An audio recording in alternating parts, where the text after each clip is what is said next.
Hey everyone, I hope you're all doing great. Just before we begin, again another reminder that this channel is sadly coming to an end, either by the end of this month or by the start of August. Now, I'm the narrator of this channel, but I do not own this channel. I do have a channel of my own. If you're into mythology, history, weird tales about cryptids like Bigfoot or the Dogman, stuff like that, be sure to check my channel. The name for that is Tales of a Bard, and I will also kindly ask our team to please link that below.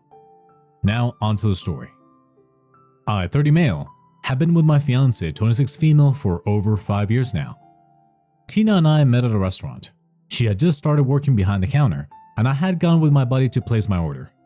I couldn't take my eyes off her since she was absolutely stunning and had the sweetest voice. After placing our order, I kept telling my friend about how gorgeous she was and how I could not stop thinking about her. He told me that I should just ask her out. However, I was nervous and was afraid of being rejected. I grabbed a pen and paper, wrote down my name and number, and went to collect her food when it was ready. When I paid, I slipped the note to her, and she blushed when she realized that I had written my number down. She called me that evening, and we talked for hours. It was like we had known each other all of our lives. She's the first girl I have ever met that I have truly been happy with. She makes me smile endlessly. My parents and my sister have met her also, and they like her as much as I do. Just to give you some background, Tina and I come from really different backgrounds. Tina's childhood was tough. She grew up as an orphan because her mom abandoned her as a baby. No name, no information, no birthday, nothing. As she grew up, she never got adopted. She had to go through a bunch of foster homes and has told me how they were terrible for her. Tina has one cousin brother, Kyle, who apparently found out about her existence and got in touch with her when she was 16 years old. She and her brother are extremely close. From the get-go, my girlfriend had made it very clear to me that her brother was the most important person in her life. And I understood that since I had an older sister as well, so I understand that sibling bond. The tricky part was that she would often cancel our plans at a moment's notice to hang out with him if he asked. She mentioned that they both suffered from separation anxiety, and it showed in the way that she prioritized him over our plans. There were times when we would discuss future trips, initially thinking it would be just the two of us, but then she would tell me how she wanted to bring her brother along. Once, during a staycation, he called for no apparent reason, and she stressed out, feeling the need to rush back home because apparently her brother wanted her there. She also made it clear that he was her number one, leaving me with this unsettling feeling that even if we were married, I might still be second to her brother. It was almost like I had to compete with him, which was a strange sensation. To add to it, he would frequently call her during our dates, resulting in 15 to 30-minute phone conversations that interrupted our time together. My girlfriend lived in a tiny apartment with 2 other roommates when I first met her. Her brother Kyle would always find an excuse to crash in. One time, when I FaceTimed her, I saw him sleeping right next to her. I felt extremely uncomfortable and questioned her about it. She told me that her brother usually slept on their sofa in the living room, but that night, he did not want to be alone since he was going through a bad breakup. Later, I told her that I did not feel comfortable having her share a bed with another man, even if he was her cousin. She argued with me that the sofa bed was uncomfortable and her bed was bigger for the two of them. I told her that it was weird for him to keep crashing at her place when I didn't even do that, and instead of going to a friend's place, he wanted to spend the night with her. Tina brushed it off, saying I was overthinking it and that it was not a big deal. She told me I wouldn't understand because I was not that close to my sibling. Compared to Tina's childhood, mine was comparatively better. I grew up in a wealthy household and had 2 loving parents. I had an older sister that I was close to also. Hence, when I found out about Tina's childhood, it broke my heart that she never even got a chance to grow up in a stable home. This is why I always try to give her as much love and affection as I could. She and I had a happy relationship, so we decided to move in after we dated for 7 months. She told me how her lease was ending, and because I lived in my own house and was paying my mortgage, she asked me if she could move in with me. From the beginning, I have always financially supported her since I have a really nice job. I earn in 6 figures, and she has been aware of this. Initially, I did want to ask her to split the rent, but then I felt bad about it, so I let it go. She was still studying during that time, so I ended up covering all her expenses. Books, daily needs like food and gas, you name it. Honestly, it wasn't exactly my favorite thing, but I loved her, and she genuinely needed the help. I kept reassuring myself that it would pay off once we both graduated, landed good jobs, and became more financially independent. However, Conflicts would pop up periodically. I felt like since I was the one shelling out for everything, I should have the final say in decisions. Once, Tina invited Kyle up for the weekend as she wanted me to bond with him. Since he had been wanting to come and get drunk for a while, I agreed and bought a few cans for him. When her brother came over, he completely ignored me and went in straight to hug Tina. They hugged unusually long, and then Tina introduced him to me. I smiled at him politely while he had no emotions on his face. He then sat down on our sofa and ordered Tina to get him a few drinks. I used the word order because he literally did exactly that. I was quite taken aback because I had never ever spoken to Tina that way. Throughout the night, her brother was a massive jerk to me the entire time. For example, he looked around our house and told me how I was probably a lazy bum who depended on my dad for everything. I clarified that I worked hard in college to get my cushy job and that I was paying the mortgage of this house all on my own. He then scoffed and started to bring up how he had recently been promoted. For context, he worked at a restaurant for the past 8 years and had been promoted as manager.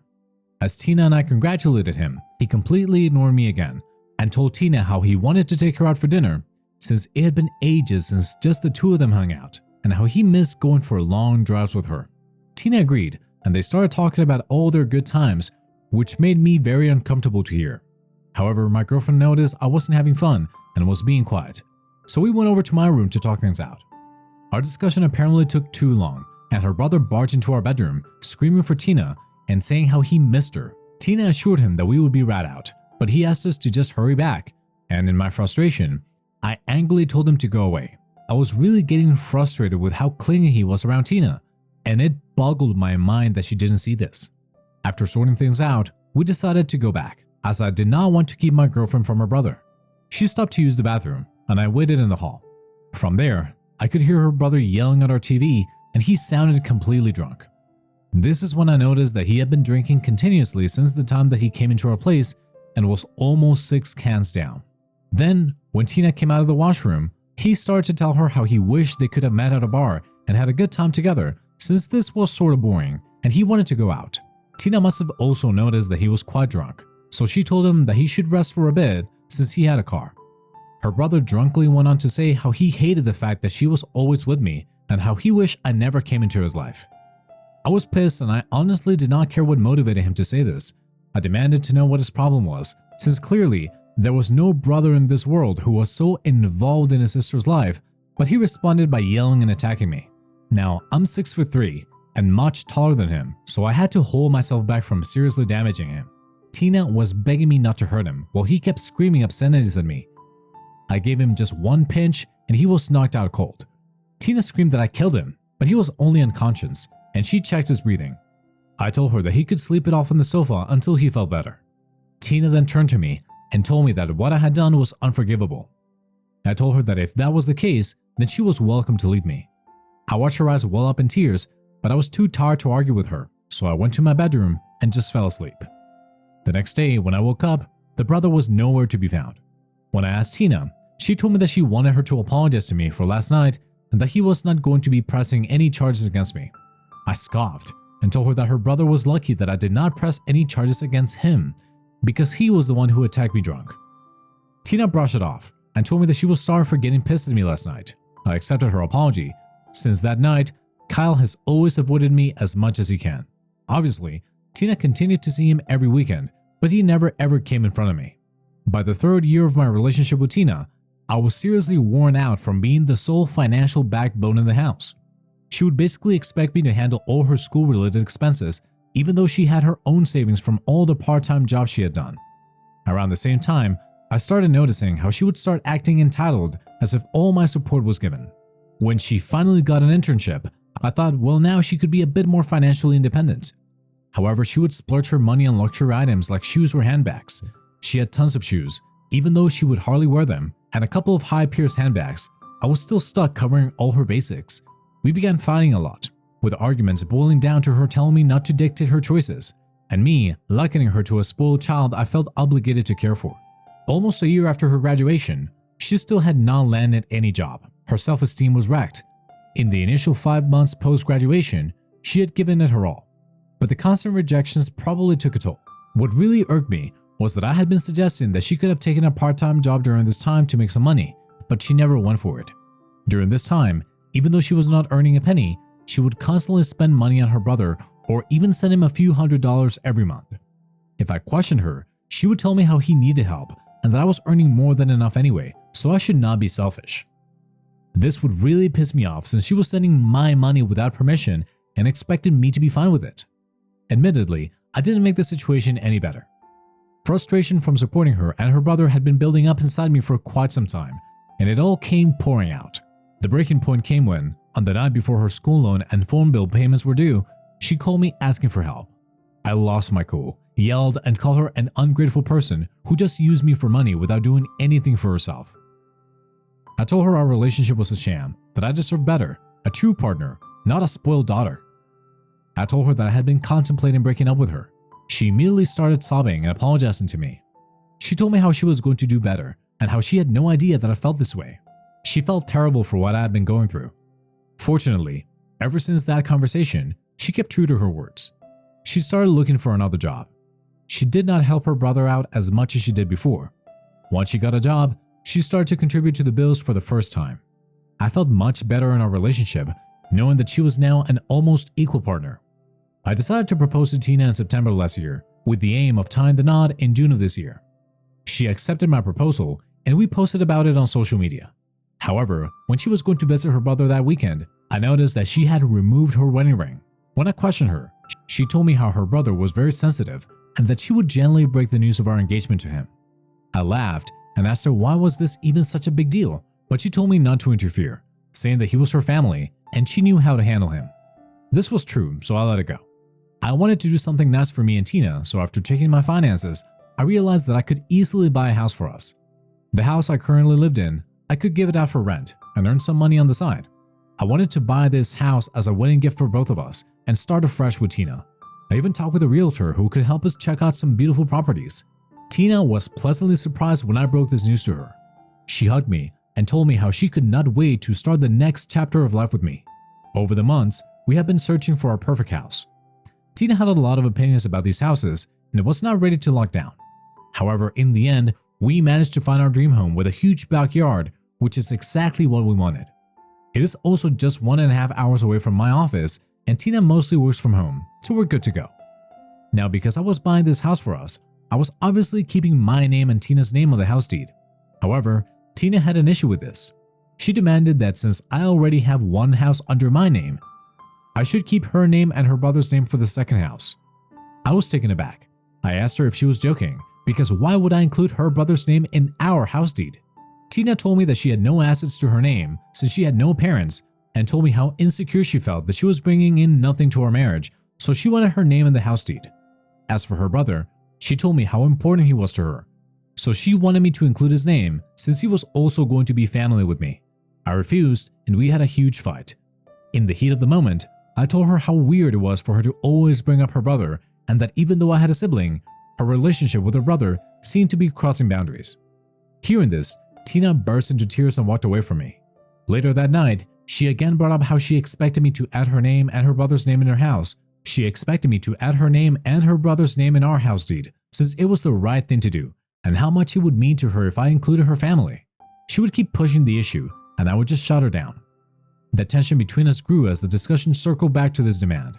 It felt like a never-ending loop, with her expressing the importance of including her brother in our home ownership, and me struggling to comprehend why this was even a consideration. I was caught in a whirlwind of confusion, frustration, and a growing sense of unease about the whole situation. Then, last week, I ran into Tina's best friend Betty at a coffee shop near my office. Turns out she had an interview with a company nearby. Now, I have met Betty several times, and Tina and her have been friends since college. Tina doesn't really have a lot of friends, so Betty and she were really close. Betty congratulated me on my upcoming wedding and teased me that I was now going to be a married man. I awkwardly smiled. She probed about our wedding plans, and I found myself struggling to answer truthfully. During this time, I had been thinking if I even had done the right thing to ask Tina to marry me, since we were having continuous fights about the house deed. I could not even talk about this with anyone, since I didn't want my sister or my parents to have a bad impression of Tina. Sensing my unease, Betty pressed for more information. Unable to contain myself, I decided to spill the beans about Emily's strange request regarding the house deed. I told her how Dina was demanding me to include her brother's name and refusing to back down.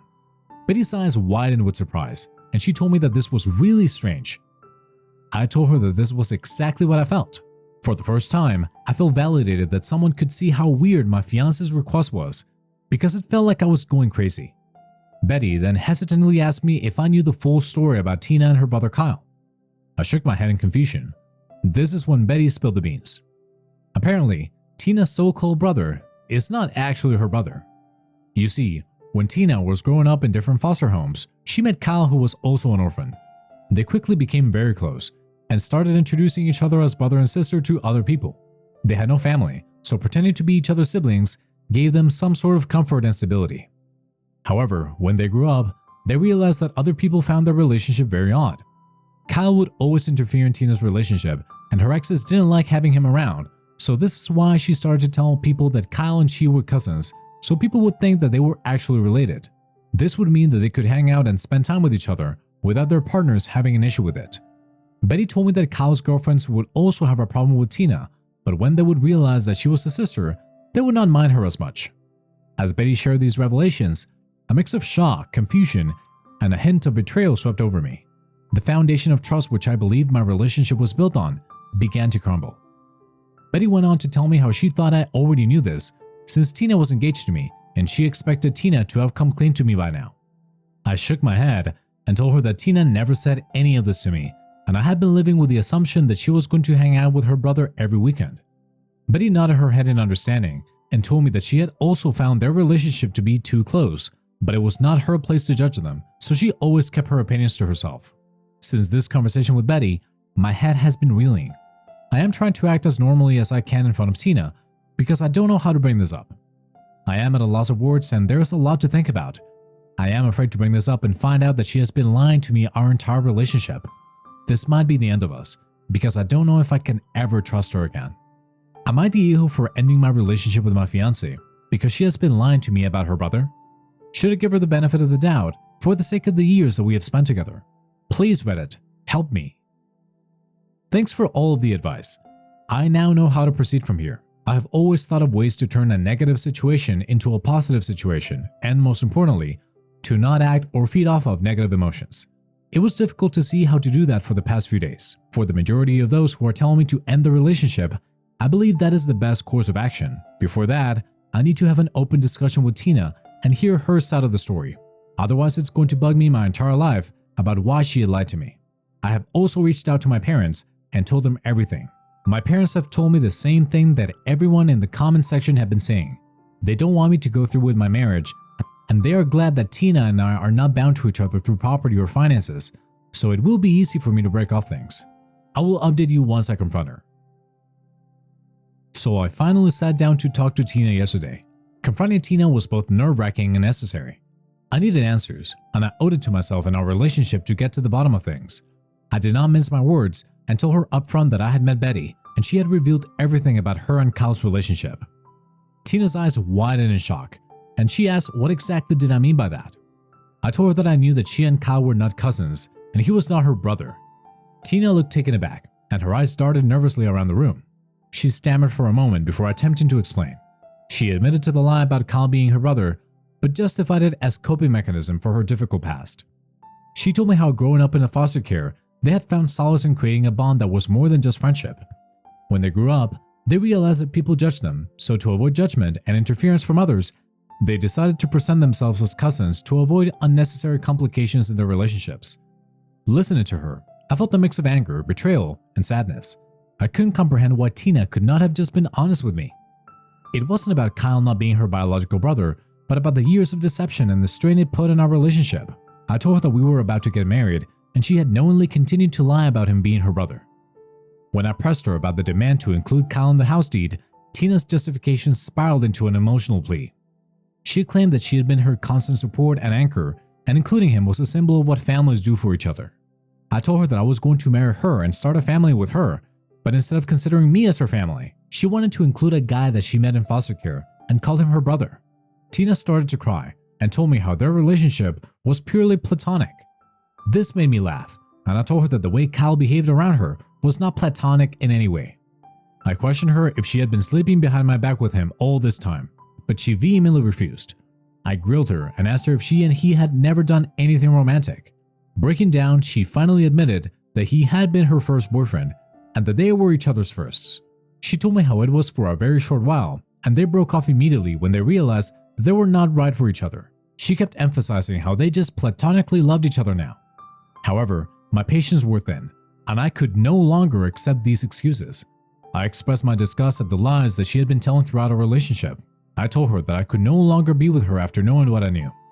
This made her cry even more, and she started saying how this was why she had been hiding the secret for so long. She tried to guilt trip me by saying how I was also leaving her like her mother did years ago, and how she could not live without me. I told her that I couldn't continue the relationship, that the foundation of trust had crumbled irreparably. At that moment, I no longer cared about her feelings and asked her to give me back my engagement ring. The ring once belonged to my grandma and was a family heirloom. I had given this to her with my mother's permission, thinking that she and I could start a family together. However, now that I was done with her, I didn't want her to take the ring with her. She begged me not to break off the engagement, but I stood my ground. Then, Tina started to refuse to give me back the ring, telling me how I had given this to her, so now this belonged to her. I reminded her that what she had done to me amounted to catfishing, since she had depended on me financially throughout the relationship and then lied about her so-called brother. I told her that she was not leaving my house until I had my ring back. Reluctantly, she removed the ring while crying and accusing me of being heartless. I asked her to pack her bags and leave my house within the hour. Despite her pleas and promises to change, I stood firm in my decision. The person I thought I knew was a facade, and I did not want anything to do with her anymore. Desperate, Tina called Kyle to pick her up. However, when he learned that I had become aware of the relationship, he refused to get involved, perhaps knowing that if she showed up at my place, I would give him a serious ass whipping. Tina had no choice but to call an Uber. As she left, she told me that she was sorry for everything and that she would wait for me. I ignored her and shut my door in her face. The aftermath has left me feeling a whirlwind of emotions: betrayal, heartbreak, but also a newfound clarity. It hurts me that my dream girl turned out to be such a fraud and that in my 30s, I have to start dating all over again.